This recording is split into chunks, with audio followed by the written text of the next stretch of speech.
This is nectarine in amongst a peach block, but the flowers, the difference between a nectarine and a peach is just the fuzz. Genetically, they're the same fruit. It's just, well, genetically, except for the genes that control the hair production on the outside, the fuzz on the outside of the peach, they're identical.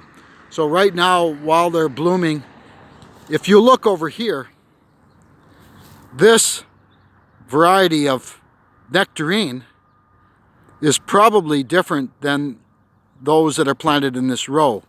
However, if you look at this row, they're all in the same stage of development. Probably means they're all the same variety. But this one is different. And I remember when we planted these, that the one on, a few of them on the end, we had some open holes we needed to fill. And we filled them with a different variety. So if I look around, notice the stage of development, flower production. Now let's scan over here. Look at that one. My guess is that this variety and this variety are the same because they're in the same stage of development, flower direction. And we only brought in about 5 or 6 varieties of nectarines. So most likely this one and this one are the same. You can prune now.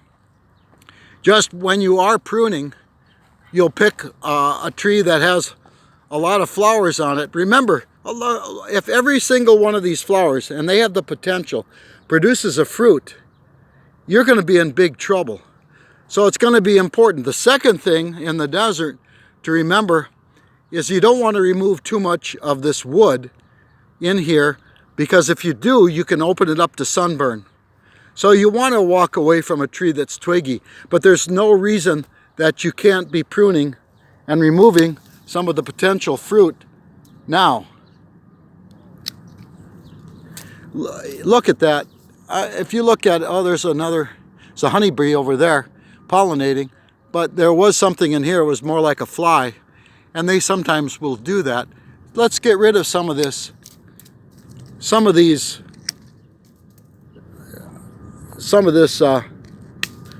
floral bouquet that we have inside here, because we don't need all of this. We're just going to end up thinning it out. There's no reason that you can't prune now with those bees that are present, because those are Italian honeybees most likely, unless they've been Africanized. They're going to be pretty calm. They're going to be pretty tame. I'll look at this one. We'll just take this one out. On it. That one. We'll take this one out. No reason for that to be here. Take your time. We can take that out right at the crotch. Look at this one.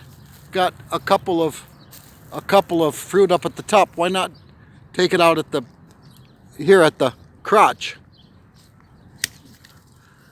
Okay, and why not take out one of these? Look at that. If I make one cut here, I'll reduce 5 or 6 fruit. Oh, there's a bee in there. Sorry. That didn't set well with him, most likely. So 50% of that will come out, just so that you still provide some shade in this tree when it's done.